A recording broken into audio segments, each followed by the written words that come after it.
I do is the aim of my company positive or negative? Are we helping the world or are we hurting the world?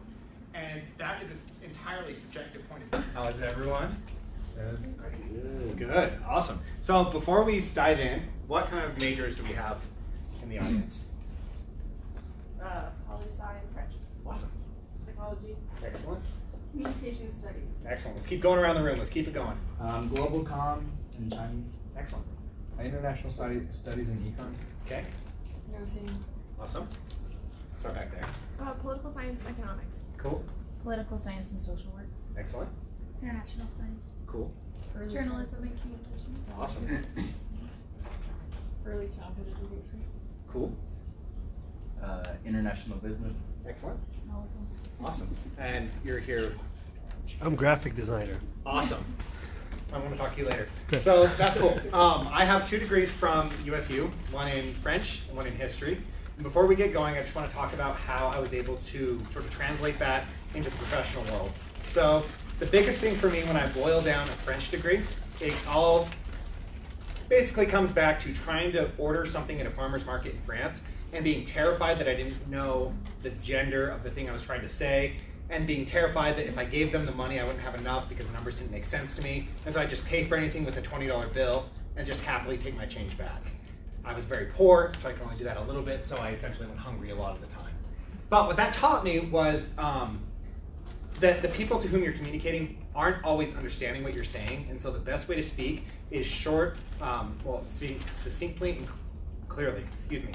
I'm not going to do that today, I'm going to keep rambling, but I found that to be very helpful both in writing as well as in professional presentations and communications as well. So it doesn't matter if you're in Chinese, it doesn't matter if you're in French, but what it boils down to is that you've learned how to communicate clearly with people. That's not unique to languages, but languages do help. And then with history, I found the ability to very, very easily take a lot of disparate information and pull it all together into a very succinct and cohesive argument. Currently in sales, that's helpful because all I do is pull needs from a bunch of different places when I'm talking to people and come up with a solution. So it translated pretty easily into the sales world, looking back at it now, but when I first graduated, I did not see that at all. So that's sort of the overarching thing of my presentation. If you're pressed for time, you can head on out. That's sort of the biggest nuggets I'm going to say. But if not, I would definitely like this to be more interactive. By virtue of sales, I like to listen to people as much as I love to hear myself speak. And so I definitely welcome any questions at any time, any thoughts, whatever the case may be. So before we get going, any questions so far? No, I did not intend to wear all blue. It just sort of happened, sort of put on my outfit as I went through my closet. So just to get that one out of everyone's mind. So one of the questions that asked is, how did I know what I wanted to do? And the answer is, I definitely do not still know what I want to do. I don't see where I am or success as a destination as much as an iterative approach throughout my whole life. In 10 years, I have no idea what I'll be doing. But the biggest thing is that I have a foundation of what I know I like and what I know I can do to make myself happy at the end of the day and fulfilled, and I can build on that. So for me, that builds off of my personal value of basically not doing anything adverse or harmful to anybody else, right? So that's the biggest thing with all my positions where I say, did I hurt anybody today in any way? And that's either through the work that I'm doing or the way that I'm doing my work. The second thing that I do is the aim of my company positive or negative? Are we helping the world or are we hurting the world? And that is an entirely subjective point of view. And that's okay.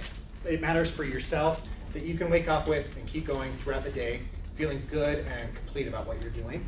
And that's one thing that I would highly recommend sort of leading with. Whatever your value is, your sort of overarching value, take that and sort of pull it through the rest of your professional career. Any questions so far? Yeah? What was it like to work in the Canadian? It was amazing.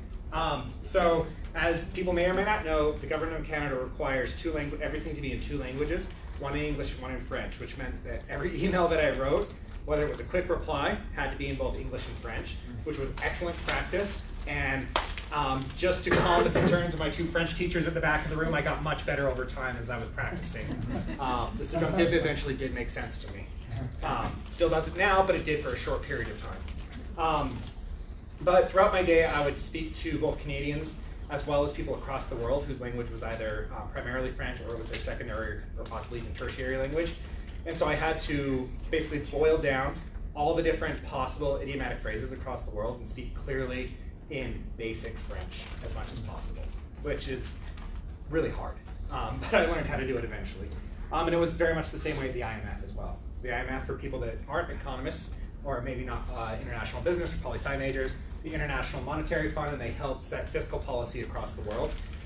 By virtue of being able to speak French, I got assigned to a lot of African countries to help with that, and it was very much the same way. There's a lot of peculiarities depending on where you are in Africa on what kind of French they're speaking. So I don't know if that answers your question, but I'd love to follow up. Okay, I love that. That was an awesome question. Anybody else? Andrea. Ted, just a follow-up to that. Yeah. I know you mentioned in the class I just sat in with you that you hadn't done internships, so Yeah. often that's an avenue that people get into that first job, the government job. How did you sell yourself to the Canadian Embassy? Like, do you have Canadian family? Had you been to Canada? Was it hard to get your foot in the door? I'm just curious how you even headed down that road. For Other sure. than your French skills, which obviously would have been valuable.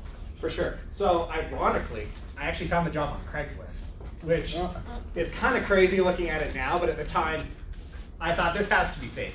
And I submitted an application, and I basically just talked about how I did a study abroad, about how I was used to speaking to people in French, about how I cared very much about policy. And because at the time, when I was in DC, I very much was in love with government and wanted to figure out how stuff worked. And so I sort of formulated my interview process about figuring out how the gears of policy move in real life. And so because I started with that sort of basic value, I was able to build out the specifics pretty slowly. So I really wish I had had an internship, and that is a great point.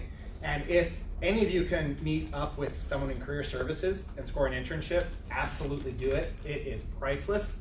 If you know somebody who can hook you up with an internship over the summer or whatever the case is, absolutely do it. That is so priceless. I'm sure there are some people in this audience that would be more than happy to speak with you about opportunities on that. Yeah? What was your job description, or what did your responsibilities include with the IMF as well as with the Canadian Embassy? So the Canadian Embassy, I work for Citizenship Immigration Canada, and I help advocate visas for non-residents traveling to Canada for travel, like leisure, business, or school. So I would basically take their applications, look through it, decide if they were admissible to Canada or not, and then give them a visa. That was sort of the very quick level on that. At the International Monetary Fund, I basically moved everything in the Fiscal Affairs Department across, and whether that was copy editing papers in English or French, or helping with conferences across the country, or helping interview people. Basically anything of the business of the fund is what I did. I'm obviously not an economist, but I helped all the economists do their work. Some of it was Excel work, some of it was, like I said, copy editing and formatting, or some research stuff, but that was sort of the breadth of what I did. Yeah, it was really fascinating. It was cool because at the time I was in my master's program, and I was learning some statistical stuff, and then I'd see that show up in papers. I'm like, hey, I understand like 5% of this. This is awesome. So, good question. Anyone else? All right, cool. So one of the other things, and for anybody who was here, you're in the last class, right? So this is a repeat, I'm sorry. No. Oh, no, yeah. So one of the questions that I was asked was, how do you overcome setbacks in your career? And as was hinted to, I graduated in 2009, with a degree in history and a degree in French, and 450,000 jobs were lost that month. And that wasn't unique that month. It was pretty consistent that whole spring. It was pretty terrifying. But I applied to about 300 to 400 different jobs that year, and that sort of continued for a couple of years. And I got rejected a lot, like a lot, nonstop. And I had to sort of adapt to gallows humor because that's super dehumanizing. And eventually I just created a folder in my Gmail that was called My Rejection Letters. And I'd read through them, and I mean, like at a certain point you just have to laugh at how much rejection you're getting, because it is.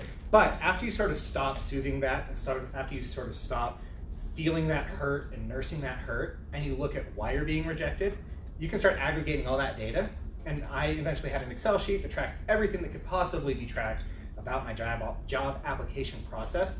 including number of days that it took them to get back to me, the industry, why I was rejected, and always, always, always followed up. So it took a ton of work. It was like another full-time job while I was already working, but it was rough. So really, it's work harder, try again, possibly redefine your goals, and don't stick too hard to a given career track. I know a lot of times it's nice to say, I'm going to do this with my life. I'm going to definitely have this job and be making this amount of money at this time. And it's good to have those SMART goals, right? But also don't be so set in those goals that you don't see all the other possibilities. I never, never, never would have imagined that I'd move to the private sector and work in sales and marketing. That was nowhere in my mind. But here I am, and it came through, of all places, nonprofits. As I was working in DC, I realized I had to get a master's degree just to make copies. And in the process of that, I learned that I liked fundraising. Because if fundraising is sales by another name, I ended up in sales. And so it's kind of a very weird way of landing here, but I bring something very unique to my job because I approach it with a very not-for-profit, just strictly sales, I'm going to get money, I'm going to walk away. It's very much service-based, right? Which comes from that. And understanding also the history degree really helped bring in all the disparate parts of whatever conversation I had to really understand their need, and not just what they're saying, but what I think that they need as well. Any other questions? Take care, y'all. Yeah, for sure. Have fun. Grab another sandwich on the way out. So another thing that was asked again, and I sort of talked about this earlier, is start from a place of values, of what you know you can live with yourself at the end of the day, and sort of build off that. And whether that's a big picture thing or a small picture thing, that depends on you and what you specifically want to do with your life. Again, like I said, mine is that I don't do any harm, or don't inflict any harm on others, and that what I do at the end of the day adds some marginal value to society as a whole. So I feel okay with what I do because of that, and I can fall asleep pretty well at night because of it, and I think that that's really important.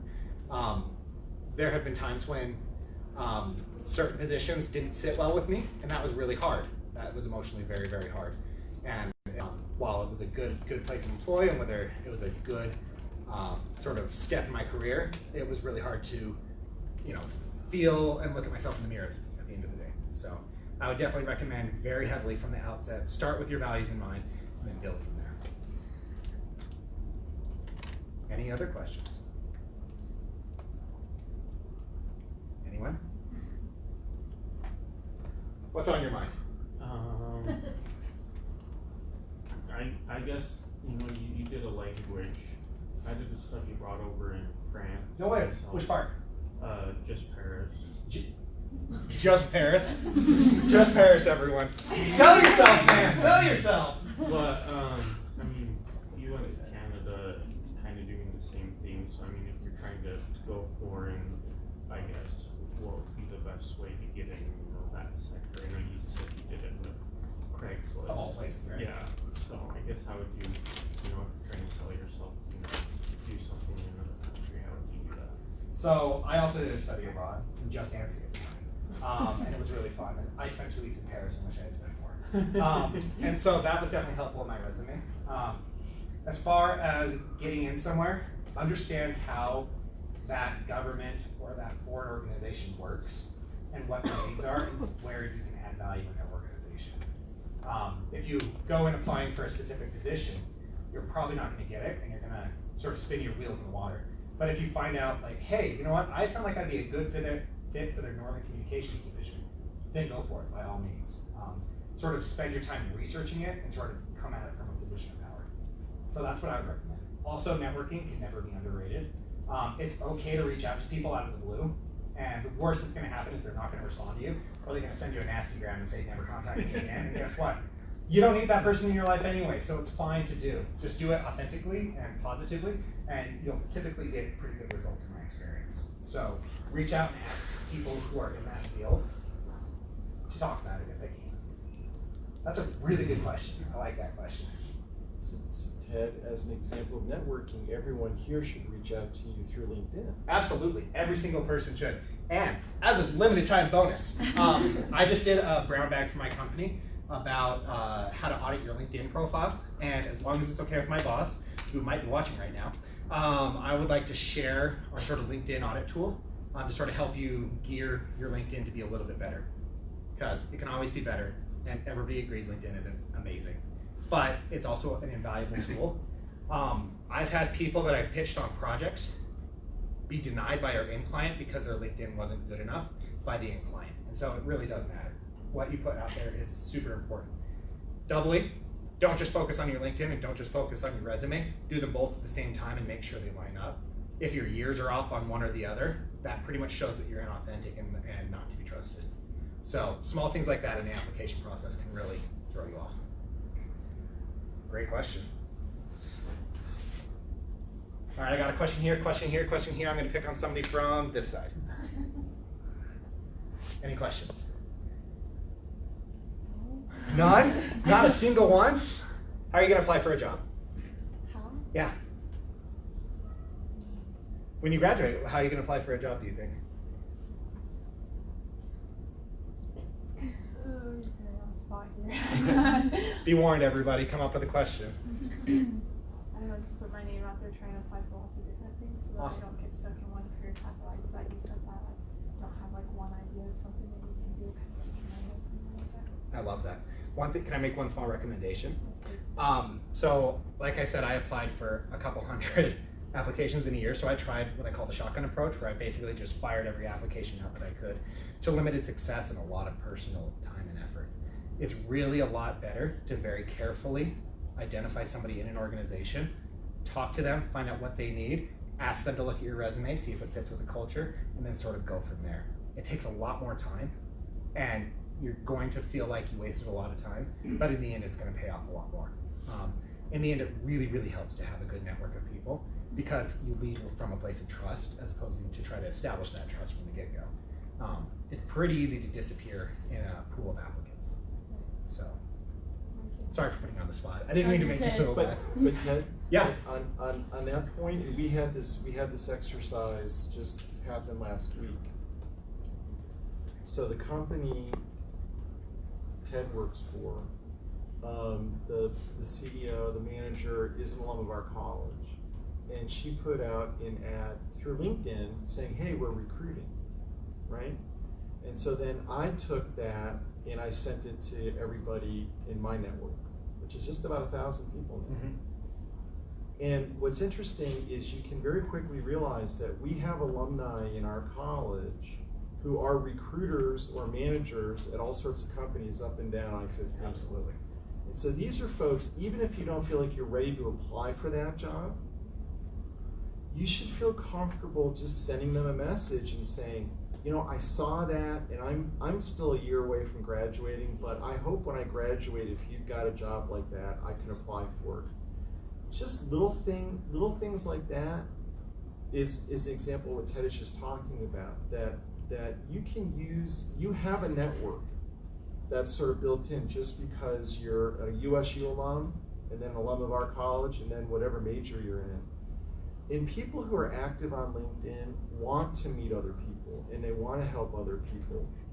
And so there's another example. We've got a recruiter, Quip.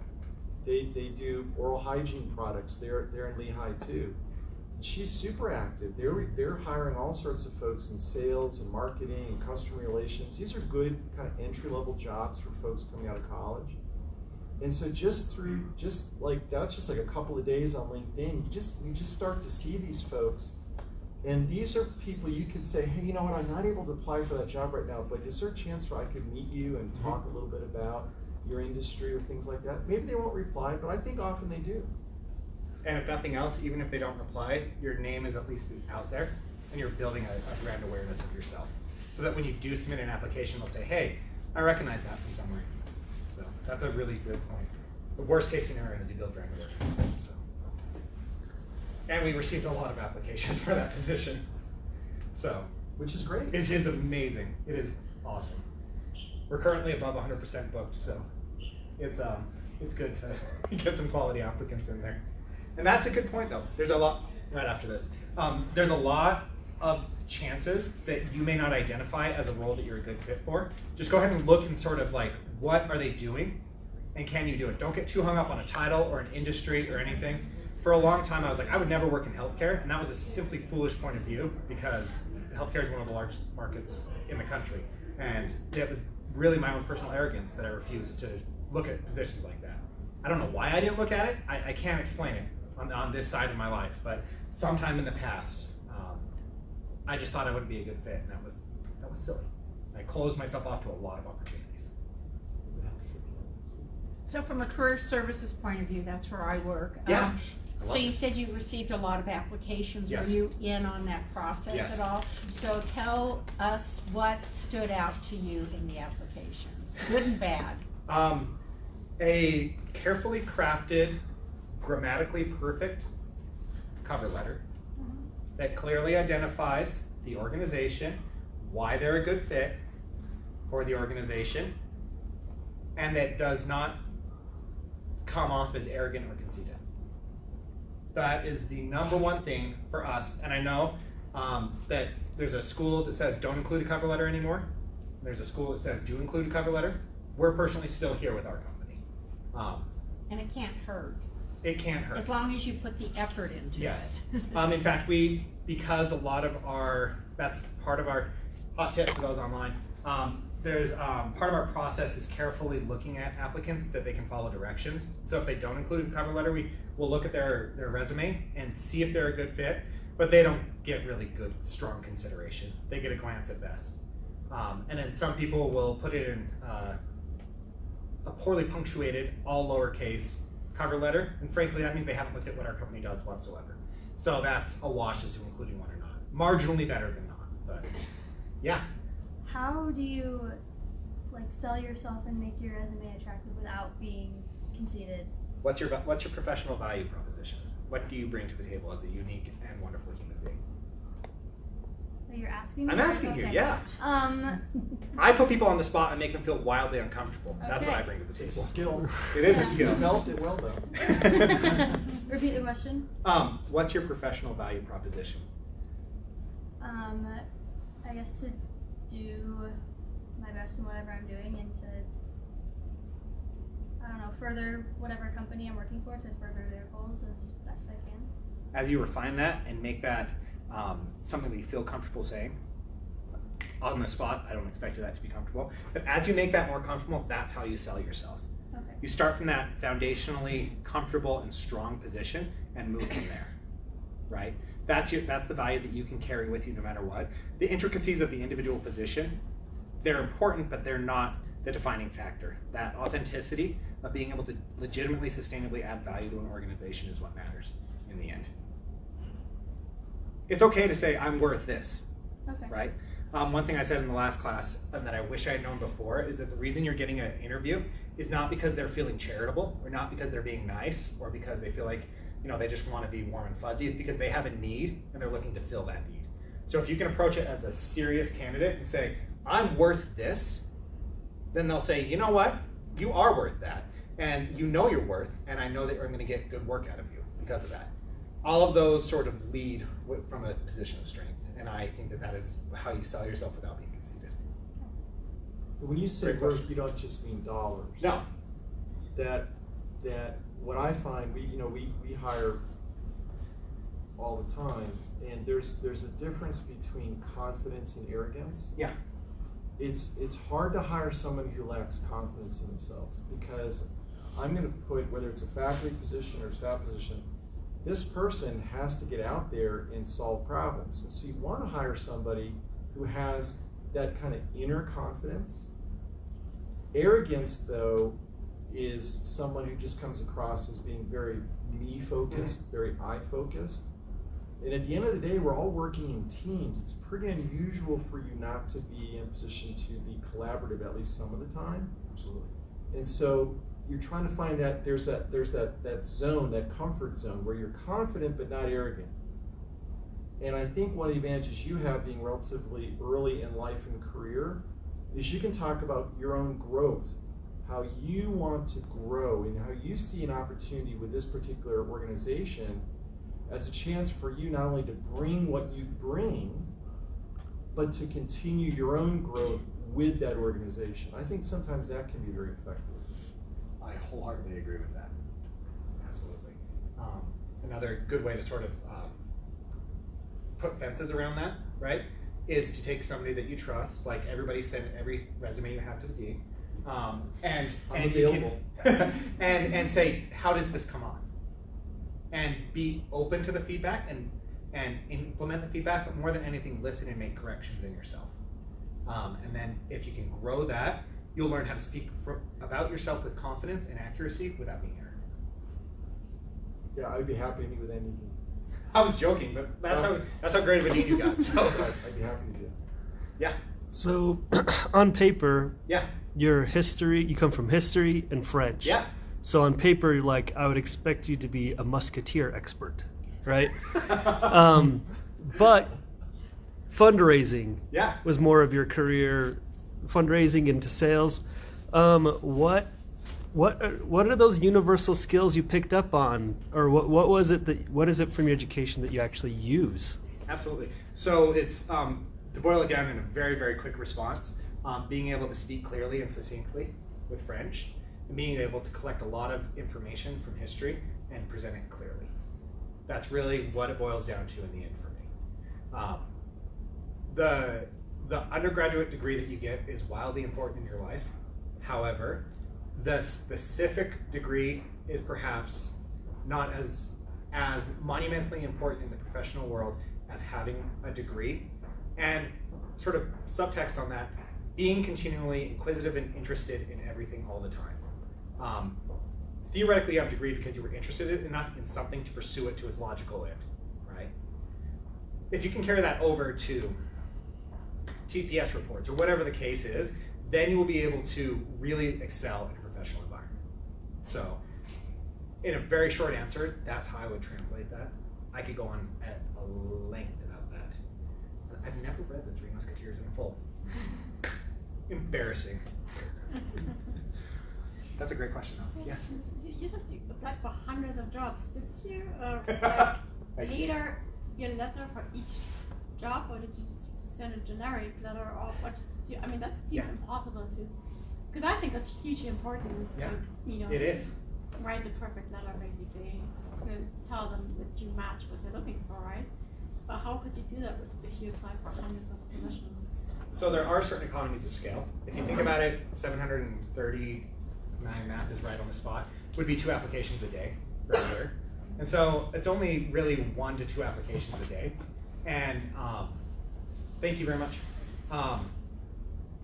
And so what I would do is sort of have sort of fits and bursts of application periods. And I sort of identify a cone that I wanted to follow. So all of these are in the governmental sector, right? And so I'd have sort of a template that would sort of hit on the basic stuff they would have, and then I would fill in those individual things for each one. So instead of completely writing from scratch a new cover letter every time, I would maybe spend 5 minutes on one. So you had a template that we used depending on what sector you were applying for. And it was met with marginal success at best. So I don't know if that's a good idea, but it definitely allowed me to hit that number of applications. I want to go back to the study abroad question, because I think that's really important. Yeah, it is. And one of the things when I look at somebody who's had a study abroad experience is that suggests there's certain attributes about a person that suggests. One, a degree of curiosity and sort of going out and doing it, which you've got some get up and go, and that can be very attractive. Another is being adaptable. Mm-hmm. Putting yourself in a situation where you're going to be uncomfortable. That's what work is. Yeah, it is.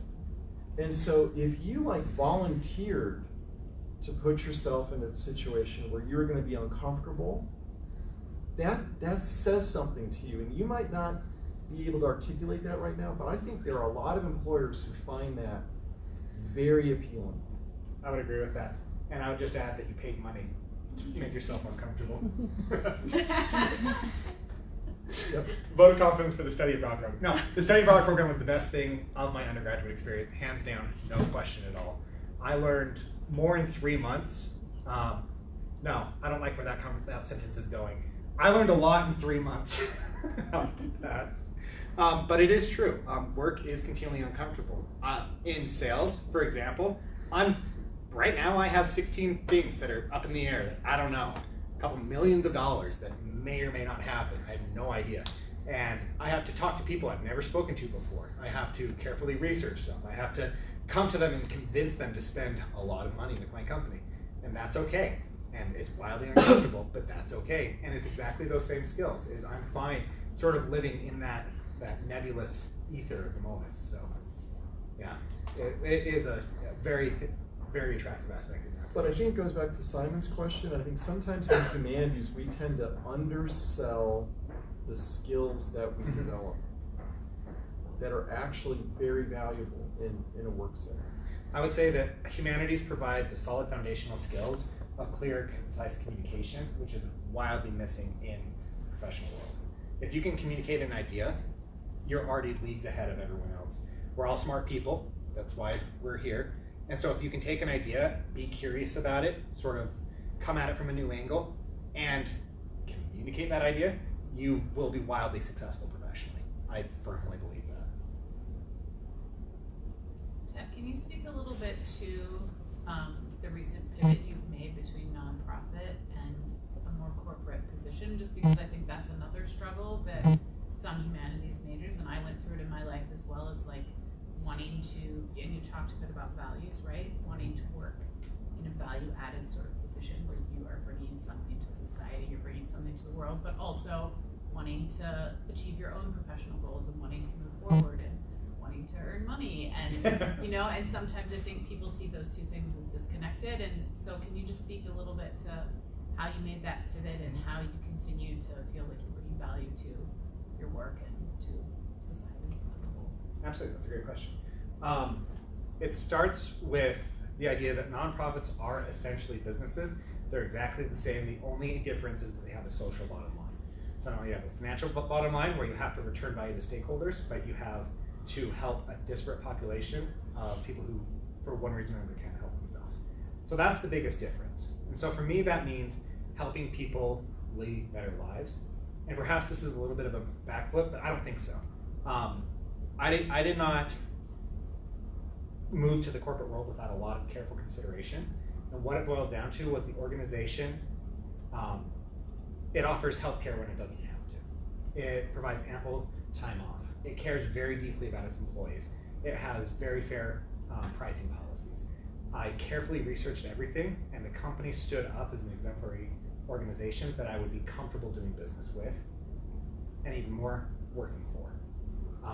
They provide a product that in some way, shape, or form makes their life better.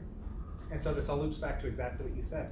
It hits my basic values and does not interfere with them. I've never once felt like at the end of the day that we are hurting anybody, even accidentally. There's no unexpected consequences of what we do. So the biggest thing for me, again, goes back to the not having that specific destination in mind, but instead recognizing all the possibilities out there. There are so many different things that you could do with your life, and basically the only thing holding you back is your willingness to try for it. And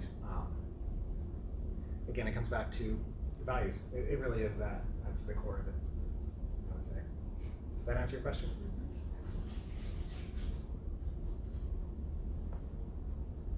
Anyone else? Is that? Yeah. I thought I heard something over there. Well, I'd say that is overwhelmingly what I do have. I would encourage everybody to reach out to me. We can probably get my email. Let's see what you can. So, Andrea, can you help set that up? Absolutely, yeah. I mean, most of you get a newsletter from me every week, and if you're not in our college and you're here today and you don't get a newsletter from me, there is a sign-in sheet over here, and you can just put a note next to your name and email address, and I'll be sure to share Ted's information with you, or if you're able to share things via LinkedIn, we can make sure that you get those links. And I think, was there one more question over here? Yeah, I was gonna ask if you had any advice on like becoming a better communicator. Like you recommended study abroad. Was there anything else that, like any classes you took or anything that really stood out to you that helps you communicate? I took a couple French communication classes that, while they were specifically in French, they did help me understand in English, sort of, because again, when at least how it was for me when I went from English to French, because I had a limited vocabulary, I had to sort of decide what specifically I wanted to say, which sort of helped me think differently in English in a way. So that was one thing, another language. But really the other thing is just through time, I became a little more confident in myself and understanding that I actually had value that I could bring. And once I came from that position, it was easier to communicate. I also learned to listen a lot better and understand what people need to hear in any given situation to hopefully be able to add a little more value to that communication. And then the final thing was just finally getting over being scared of communicating, right? I'm kind of an antisocial extrovert. I really like to be out there, but also I get too nervous when I talk in front of people. And so I just had to sort of get over that. And once you get over that and sort of face that, for me, I found that to be a really easy way to communicate. And yeah, I'm gonna make mistakes and misspeak and, you know, whatever the case is, but done is better than perfect in that situation, I think. So just sort of continually trying and being okay with failing sometimes, which sounds like, you know, like kindergarten advice, but you know, it's everything I needed to learn, right? So good question though. All right. Well, please help me thank Ted for coming and speaking to us today. And Ted, we have a small token of our appreciation, which will go well with your blue outfit because it involves chat socks. So, and we have time left over. So, if anyone was feeling too shy to ask a question, you know, in front of a lot of other people, as Ted said, it's an important skill to develop, but not all of us are there yet. We can hang out for a few minutes if you want to come ask Ted a question directly. We've got time at our disposal. So, but thank you so much. We really appreciate it.